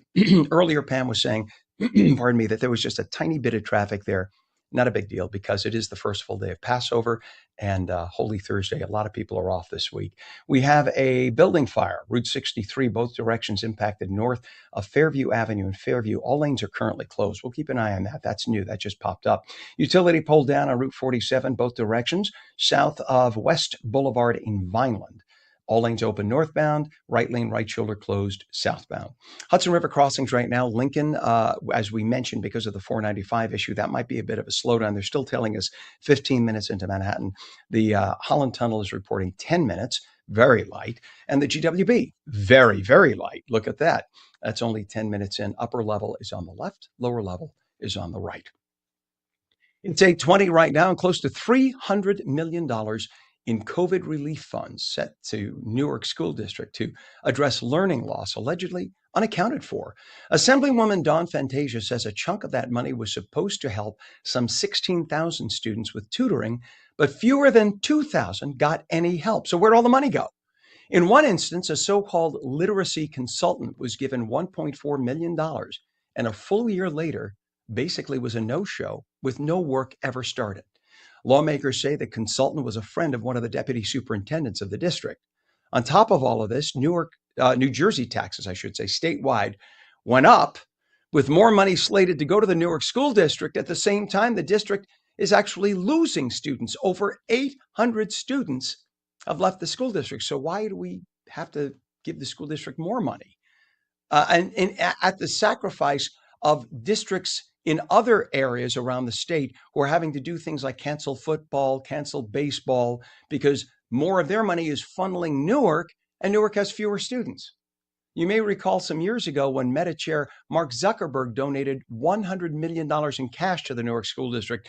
Most of that cash ended up going to consultants, and a whole bunch of it went unaccounted for. It's almost like a bottomless pit of cash. You just keep throwing money in, yet the literacy rate is low. The math rate is low. They love to say that they're graduating 80 to 90% of their students now, but are those students graduating knowing anything? And I'm not criticizing the students. I'm saying it's not fair to the students of Newark. And I think somebody really, really, really needs to audit the Newark School District. The ultimate goal is the same. I think everybody wants the same thing. You want the kids to come out with a future, knowing stuff, being able to get to college. But the problem is when you keep throwing money, $35,000, $40,000 a year per student, which is more than just about any other place on the planet per year. And then so many of them come out. I think the literacy rate is only in the 20 or 30 something percentile, or 20 or 30% rate. Now, there's only about a third of all the students come out reading at the proper level and knowing math. For $30,000, $35,000 a year, you know what? Send them over to my house and I'll personally tutor one or two, and they'll come out knowing more. There's something wrong there, and somebody needs to look into it. Who? That's what the government is about. That's why we pay them. So we need to hold them accountable. We'll talk to Assemblywoman Dawn Fantasia next week, try to get her on and ask her more about this. We'll talk about a serious mistake. Republic Airways pilots contacted the wrong air traffic control tower while they were landing at LaGuardia Airport last month. This just happened 2 weeks ago. Delta Connection Flight 5752, which is not Delta's property. It's operated by Republic Airways, was about to land at LaGuardia on March 15th when the pilots mistakenly contacted the tower at JFK. Each tower has a different frequency, and there's a chart in the plane. They're supposed to know where they're headed. The JFK controllers were a little confused as to why the flight from DC was requesting clearance to land there. The flight made a go-around after the slip-up and ultimately safely did land at LaGuardia. The mix-up happened exactly a week before the Air Canada Express jet collided with a Port Authority fire truck at LaGuardia, killing 2 pilots. Is there a connection? No, but we just mentioned that because we just want to point out how busy this area is in terms of air travel, and that is being investigated, that Republic Airways flight, definitely. With Easter right around the corner, just a couple of days away, I was invited to Uncle Giuseppe's Marketplace for a special tour and a closer look at the Italian delicacies that make the holiday so memorable. And right away, you feel it. This isn't just a grocery store, it is a true Italian marketplace filled with tradition in every aisle.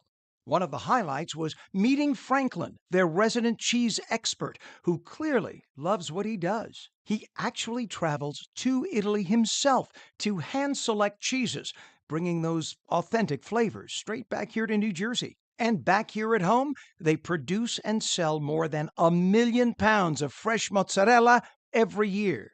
For Easter and Passover, the store is fully stocked with everything you need, from traditional dishes to gourmet favorites. They're also celebrating 25 years in business, with 12 locations across the New York metro area, and they're still growing, including a new location coming soon to Cherry Hill, bringing the experience to South Jersey. A true taste of tradition, just in time for Easter. And special thanks to Rosica Communications for the invitation. I'm sorry, that's just a personal aside there, because those good folks, they spent the entire day having to deal with me. I'm a total foodie. So thank you to Franklin. Thank you to the good folks at Uncle Giuseppe's Marketplace. What a wonderful place. If you're into food, there's few places on the planet that you will fantasize about going back to more than that place. It is literally, you could eat off the floor. It is so clean. Everything's so perfectly placed on the shelves. And you name the food. If they don't have it, they'll get it for you. It's just a miracle place. I love it. I'm going back today. In fact, I'm going back in an hour to buy my pizza gain, as they call it. The pizza gain is a stuffed meat pie, which we Italian Americans love on Easter. They make them there. So anyway, just had to do that personal aside. Thank you again to Franklin and the good folks there. It is the holidays. And by the way, they have lots of Passover stuff too. So you can go there and get your Passover stuff. It is 8:25. If you live and drive in Hoboken, you're about to see your roadways renewed. The city will mill, pave, and upgrade miles of road. Over the next 10 weeks, at least 50 blocks of Hoboken roadways will get their makeover. City's also working with PSE&G and North Hudson Sewerage Authority to restore roadways impacted by recent underground infrastructure projects. To find out which roads will be paved and when, go to the city's construction updates page at hobokennj.gov/construction. And spring wedding season is here, and couples across New Jersey had a chance to get a head start at a special event in Short Hills. London Jewelers Short Hills recently hosted its annual wedding band event, bringing together luxury, craftsmanship, and a little bit of romance. We caught up with Ross Fields, London Jewelers boutique manager at the mall at Short Hills.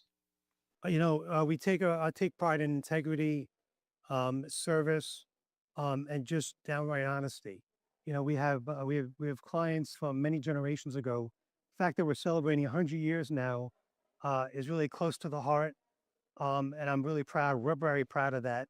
And we have generations of families coming in from their grandparents came, their parents, and now they're coming in to celebrate their life's journey. The London Jewelers annual wedding band event brought couples into the store to explore hundreds of wedding band styles, from classic designs to diamond eternity rings. Guests took advantage of special savings while also working one-on-one with GIA-certified gemologists for personalized guidance and custom design options. The event also offered complimentary services like professional cleanings and sizing, creating a full service experience for couples preparing for their big day. And for one lucky couple, the celebration continues with a Caribbean honeymoon getaway. Beautiful place too, just fantastic. London Jewelers, and we should mention, and I just skipped past it, the good folks at London Jewelers, they offer consultations year round, by the way, for a lot of people that don't realize. It's at its Short Hills location. Visit them at londonjewelers.com. Love walking into a jewelry store. It's so exciting.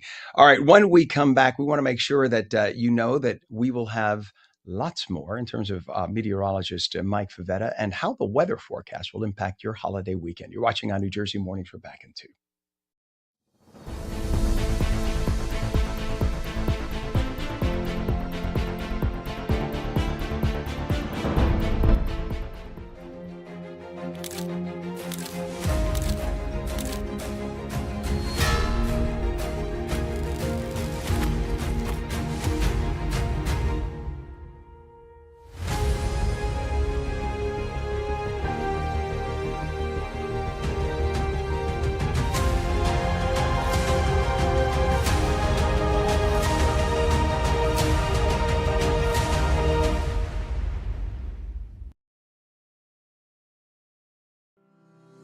This weather is brought to you by Audio Nova, your hearing expert.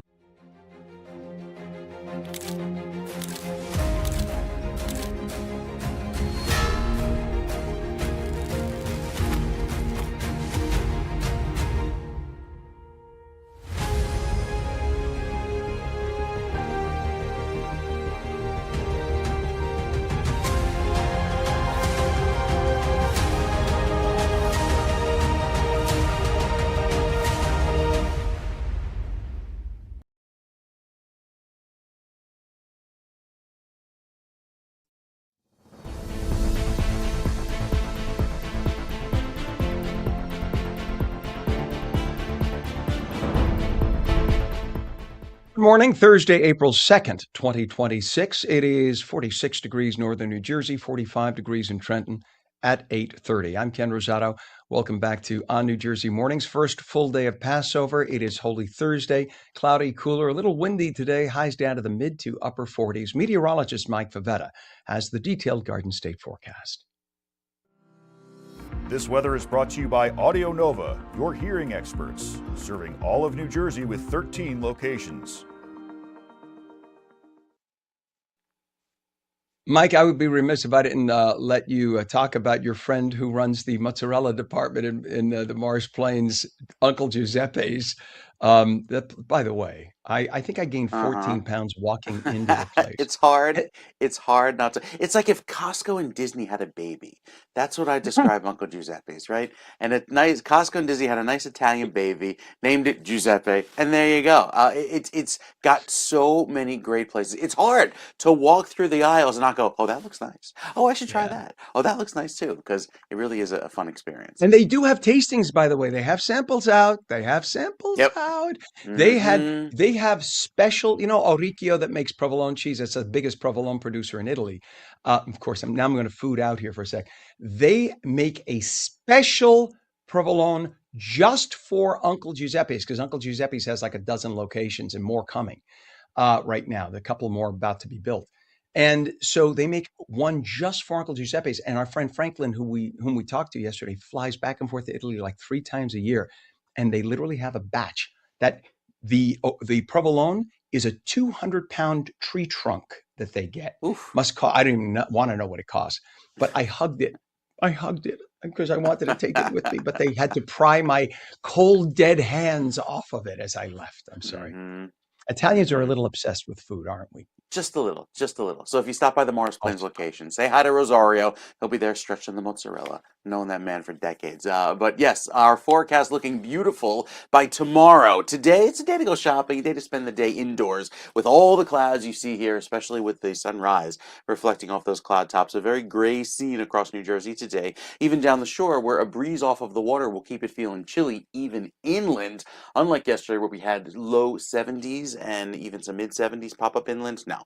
We are a solid several degrees cooler today by about 25, 30 degrees. So we have another little bit of round of wet weather coming, which helps keep the pollen a little bit lower. The tree pollen has been elevated the last few days, but now, certainly today, we'll see that lower and then come back in a big way tomorrow. As far as the average high of 57 degrees, we don't get anywhere near that today. It's going to stay rather cool and gray with the warm weather returning tomorrow. So as far as the rain chances into tomorrow and Friday, I think tomorrow and Saturday, that is, I think we'll see the best chance of rain on Sunday afternoon. Morning is dry, but the afternoon is pretty wet, and then right back down to 0 with a dry day on Monday and cooler weather. We're just kind of in between these weather systems. Warm air to the north, cold air to the south. The warm air comes back in by the afternoon, and that allows for tomorrow's highs to climb back into the 70s under mostly clear sky. And then we're kind of back to mix of clouds and sun on Saturday. It's our transition day, starting off dry on Sunday morning, but then going wet by the afternoon and seeing that rain take over for Easter Sunday afternoon,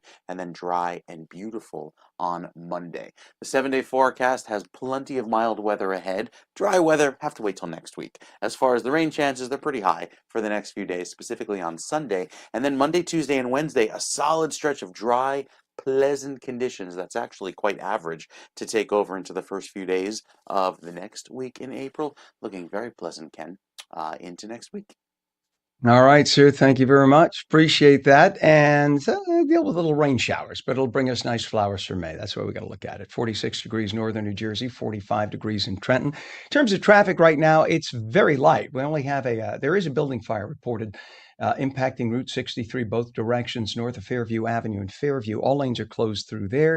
A utility pole down Route 47 both directions, south of West Boulevard in Vineland. All lanes open northbound. The right lane and right shoulder are closed. And then there are parking restrictions. A number of the parking facilities at Newark, LaGuardia, JFK, and then even the smaller regional airports up at Stewart Airport in the Hudson Valley, down at Trenton as well, and Philadelphia. The long-term parking facilities are pretty jammed because a lot of people are away on vacation this week. So if you are driving to one of those airports, make sure you have reserved parking so you don't get there and have no place to park your car and then miss your flight. You don't want that. That's not a good way to have the holidays happen. Right now, we have a check of the Hudson River and the crossings now, Lincoln and Holland, are only 10 to 15 minutes. There was an earlier issue on 495 going into the Lincoln. It's already been cleared. GWB upper and lower levels, very light. The upper level is on the left and the lower level is on the right, making your way across the bridge. 8:35 is our time right now, and fighting hunger while reducing food waste is the mission behind Table to Table. It's a nonprofit making a meaningful impact across New Jersey communities. It's actually a food rescue program, not a soup kitchen or a pantry. It's a food rescue program. So what does that mean? That means they get food while it's fresh and still perishable, and they get it to where it has to go so people can eat it and it doesn't go to waste. Brilliant. And they're expanding their reach through a new partnership with Goya. Goya presents Flag Cities. Joining us now to talk about the mission, impact, and what's ahead is Heather Thompson, Executive Director of Table to Table. Good morning, Heather. Good morning, Ken. Thanks so much for having me. Thank you. Do you know that I was your spokesperson, one of them, for 10 years? Did you know that? I have heard this, and I think it's time to bring you back, Ken. There, you tell me. So my wonderful co-anchor, we used to co-anchor ABC 7 in the morning, Lori Stokes. She was very good friends with your founder, Clarence Salatopoulos. God bless her. Yes. And so Claire used to call us her pups. That was her little cute term. She was, my pups, are you going to come and help us? She was, you couldn't say no to Claire, right? You still can't. Claire's still on our board, can't. and it's still impossible to say no to her. Oh, no. And she has that sort of indirect way of saying, you'll come and bring like 10 or 15 people with checkbooks, right, my pups? Yes, Mm-hmm. Claire, we will. But the main thing is Claire took it from nothing with the board and to an event. I mean, you have multiple events each year and you help feed how many hundreds of thousands of meals a year do you guys do now? Well, last year alone, we rescued enough food for over 25 million meals. So it really is incredible how much we've been able to grow and expand from that foundation that Claire and her co-founders laid back in 1999. Amazing. 27 years of just success in helping our neighbors in New Jersey. So Again, I gave the little Reader's Digest version. Tell everyone how Table to Table works to both reduce food waste and to fight hunger at the same time. You partner with a lot of good organizations. We really do. The network that we've been able to build over the years really inspires me. I've been with the organization just a little over 2 years, and what I was able to step into was already extraordinary, and we just continue to grow it. So you already sort of set up, exactly what we exist to do. There is so much food out there that gets wasted needlessly. So it's estimated that just in New Jersey, close to 3 billion pounds of surplus food is produced every year. And that's happening at farms, manufacturers, distributors. There's waste and surplus at the retail level, at restaurants, catering halls, cafeterias, really everywhere, as well as at home, of course. But then on the other side of the equation is nearly 1.1 million of our own neighbors who are facing food insecurity. That's local families and kids. That's local senior citizens, veterans. It's everywhere. It's all around us in all of our communities. So what we do is bridge that gap. We go out and we work with hundreds and hundreds of food businesses of all types and sizes. We coordinate with them to rescue their surplus, their perishable surplus, healthy food while it's still fresh. And then we deliver that directly to close to 275 different pantries, community kitchens, shelters, group homes, veterans programs, senior centers, again, all of these different places where our neighbors are coming together to access food to sort of help them get through the month or help them make ends meet. Heather, it's amazing. And one thing that I remember one of the honorees, and I can't remember the year because my age, forget it, the brain is gone. But I remember one of the honorees saying that people sometimes are reticent to donate cash. People sometimes don't have cash to donate. The one thing that everybody feels when you talk about is food insecurity. Because we've all at some point experienced hunger to different extents, not starvation. Most people have not experienced what some sadly do. But everybody knows the sense of hunger and the idea that you and I, if we're hungry, we have the capability of getting something into our systems. But there are hundreds of thousands of people, millions, 1.1 million in the state of New Jersey who don't have that same capability. And that, I think, hits the heart of so many people, good people in New Jersey, to say, whoa. I don't care how broke I am this week. That person cannot go hungry. Am I right? Is that something that I think it's rare to find somebody say, I'm not going to give my food to them. People love to help people when it comes to that. If you're hungry, I can't let you be hungry. That's exactly right. It's really, like you said, everybody's experienced this at least a little bit in your life. If you've ever had a morning where you're so rushed that you leave the house without breakfast, right? And then you realize how you feel. You feel a little off kilter. You may get a headache. You're a little grumpy, right? Imagine being a child trying to go to school like that every single day. And it's not a matter of it was too rushed of a morning. It's a matter of there isn't any food in the house to feed that child a healthy breakfast. That's unacceptable. And when you think about the other side of the equation, that there's millions and millions and millions of pounds of food ending up in the trash needlessly, it really becomes a complete social injustice, right? So none of us can just be okay with that. And I am happy to say that I've never once met a person who thinks that any of that is acceptable or who would, say, no, that food should end up in the garbage. I mean, it's such a simple but impactful equation. Rescue the food, get it to folks who need it. The reality is we have enough food to feed everybody. We have to get it to the folks who need it. Yeah, we have that first world problem of having so much food, we're throwing it out. And there are Exactly. people who are starving, and that's unacceptable. If you believe in a God, we're going to have to face that God at some point and have to explain that. And it's just not human to do that. And Right. this summer, the good folks at Goya Presents Flag Cities are helping out too. Tell us about that collaboration. Yeah, we're incredibly excited about this. Of course, everybody in our entire region is just gearing up for the biggest sporting event in the world coming right here into our backyard in New Jersey. So knowing that with all of the activity and all of the, communities around all of northern New Jersey rallying around the World Cup, there are going to be these incredible festivals and watch parties and fan events all throughout our state. And the Goya Presents Flag Cities festivals are going to be among the largest and most exciting Each of those 5 events taking place in Newark and Jersey City, it's Secaucus, Bergen County, are expected to attract up to 10,000 people each. And with an event that big comes a lot of food, right? Food trucks, food vendors, catering. And so we are thrilled to have been selected as their official food security partner. We will be on site at every one of those events with our Kick Hunger Out of New Jersey tour van, rescuing all of that surplus food and then getting that out to community. And that series of events is sort of the cornerstone of this tour, this Kick Hunger Out of New Jersey tour that we're planning. So we're also inviting anybody else in the region who's hosting any sort of festival, watch party, at a, food has to be prepared in a commercial kitchen, but you can be part of our tour. We can come to you, we can rescue that surplus, and we can make sure that it goes to feed our neighbors. So we're incredibly excited about this, turning this, amazing, energizing event into real community impact.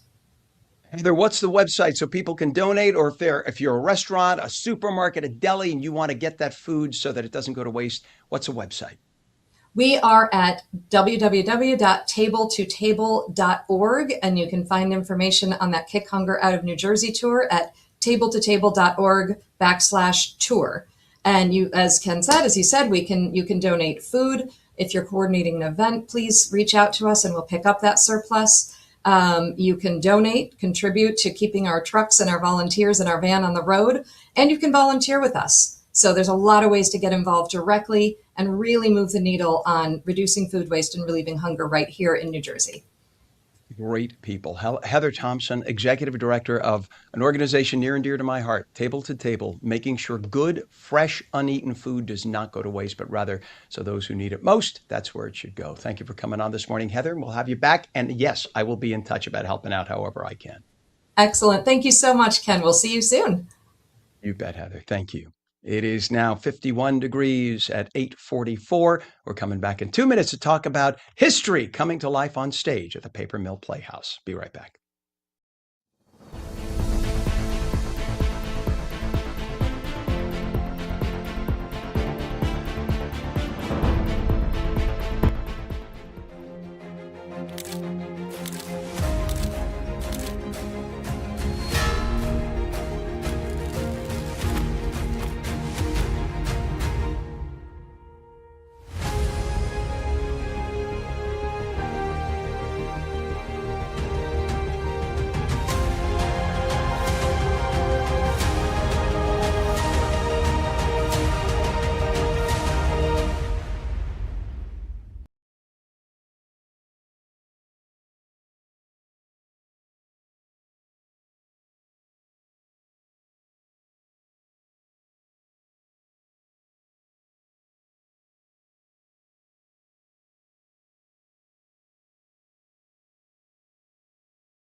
Welcome back to On New Jersey Mornings. I'm Ken Rosato, 846, taking calls at 888-658-0234.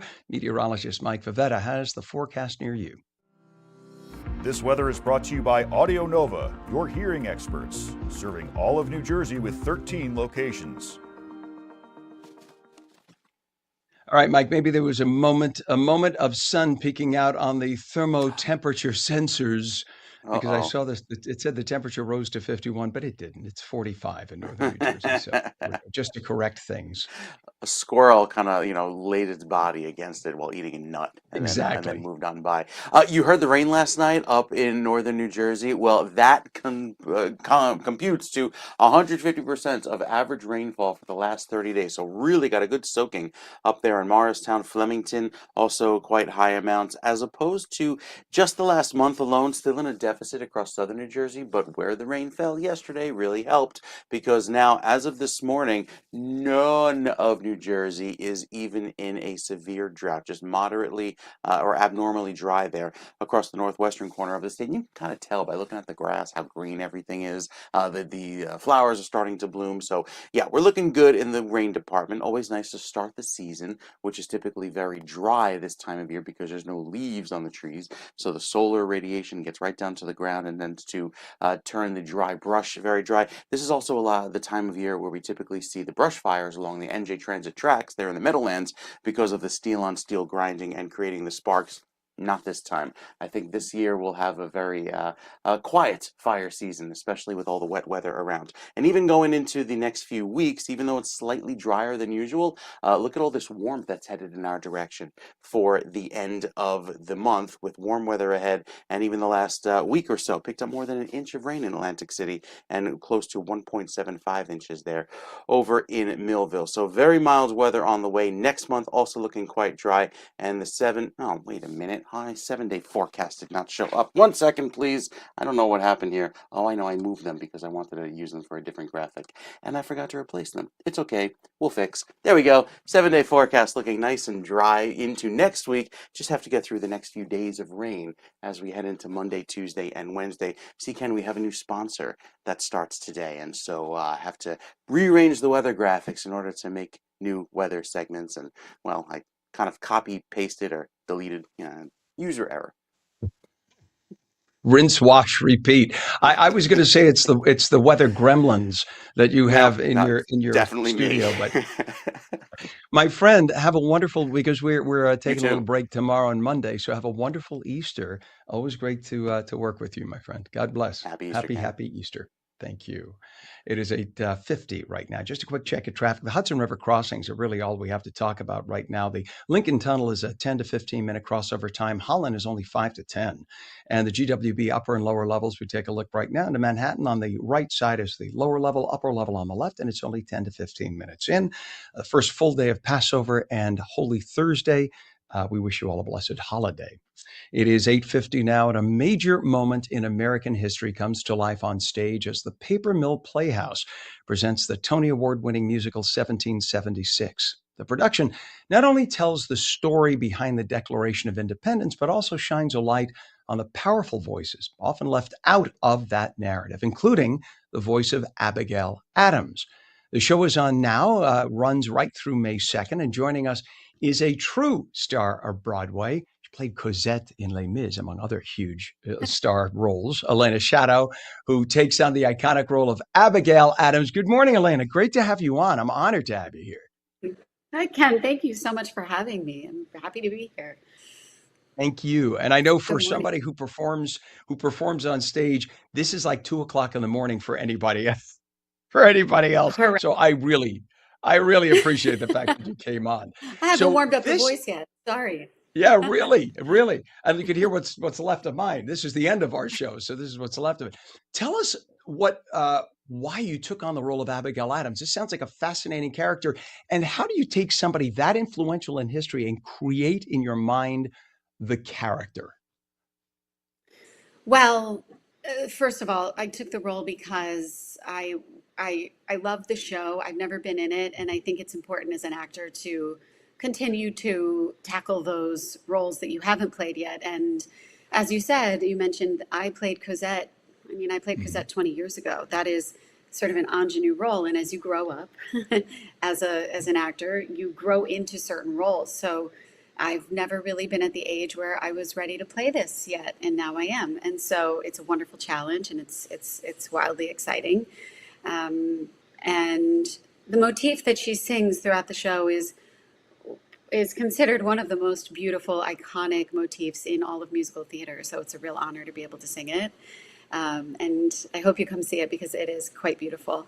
And then, as far as preparing for the role, just like anybody else, you do research, right? So I've read biographies, I've read articles, I've Googled her. I mean, that's the scratching the surface, right? But the real interesting fact about Abigail and her husband, John Adams, is that they corresponded through letters over years and years and years. And there is a catalog of all of their letters, and they have been saved. And so what I represent with John Adams throughout the show, which is dramatized, are snippets of their letters and their correspondence. And so it's really gratifying to be able to come across it in the catalog of letters I've been reading and say, oh, that's where they got this. That's where they got this line, So it's that's how I've prepared, and just historical research of the time and who they were as a couple, and where they lived. They lived up in Boston. They had a farm called Braintree, and she was a magnificent, spectacularly intelligent woman. She kind of was right up there with the men who were signing that declaration in terms of intelligence, wit, and poise, and understanding of politics and the what was at stake at large. So. Would you say, well, of course, one of her most famous lines is "Remember the ladies." So why does that message resonate so importantly today?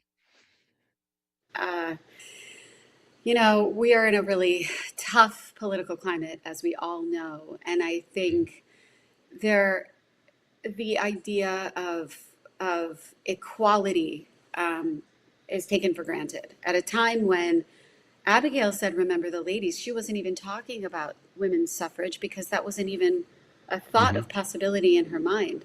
What she meant was, remember the ladies when you write your laws in terms of women's right to education, and the way that men treat their wives and daughters in terms of passing on property. And so I think now that narrative has shifted because we have made so many advancements. And I think for us right now, I do believe that there is a concern for women's rights in terms of bodily autonomy. I think there is a huge concern for that in terms of, the SAVE Act. People have been really worried about that. Women have been worried about that, especially married women. I just think that it is timely. It's never not timely to be worried about women's rights. So. And to all the men who might forget about it, just think, you had a mother, you may have a wife, you may have a sister. Just stop and be a little empathetic to the other 51% of civilization around you, and when you're making decisions and creating your thoughts. The show is part of course, the 250th anniversary of America, or at least it occurs. We're making it occur during that. So what makes 1776 especially meaningful then, right now, because of the special year? Well, I mean, again, what an amazing time to be alive, right? We're also this great grand experiment that is America. We're still going. Here we are, right? We're still going, and it's really edifying for the audience to see the origin story. And I think it's invigorating. I mean, it's invigorating for me. To see it staged like this and to see it dramatized it's just so it's satisfying to see and imagine the conversations that went on in that cabinet room when they were signing, when they were debating whether we should declare independence or not, and the idea of freedom for all, which is really the biggest argument in the show, was between a man named Rutledge, who was from South Carolina, who did sign the Declaration of Independence, but he wanted to preserve his right to slavery, and John Adams wanted it gone. And that is a huge dramatic turning point in the play, and it is something that John Adams had to cede in order to gain independence. We had to leave out a clause that would have freed slaves right then and there. And I think it's important to remember that that is our origin story, and that there are people since the beginning of our country who really fought for freedom for all, and that's what we stand for. And it is gratifying to see that, and it's it's really wonderful. And I hope that when people see it, they feel unified in a way that we really need right now. 100%. I think too many Americans don't know the story of America, the good, the bad, and the ugly. And we have all of it. But you have to know your history. You have to know the founding of America. And in order not to repeat the sins, you have to know about them. That's so essential. Absolutely. Let everybody know that the show is going to run through May 2nd. You can get tickets or more information at the website papermill.org. Papermill.org. You have a live orchestra too that you work with there, which is really nice because I know all too often they don't have many more on Broadway, right? Right. We have we have a full orchestra. We're using the full orchestrations, and not only that, Paper Mill Playhouse is the top tier regional theater in all of New Jersey. I mean, we are at Broadway level in terms of our production values. Our crew backstage are all Jersey locals. They are amazing people. I've worked there a bunch of times. They're the best. I live in New Jersey. It's my favorite place to perform. You're going to get an amazing production right in your backyard. Can't wait. Got to check it out. Elena Shadow, thank you so much for coming on today. We got to check it out. 1776 at the Paper Mill Playhouse. Have a wonderful Easter. Thanks for coming on today. Thank you. You as well. You bet. Thank you. And that's on New Jersey Mornings. Enjoy your holidays. A blessed Passover. Happy Easter. We'll see you again next week. Take care.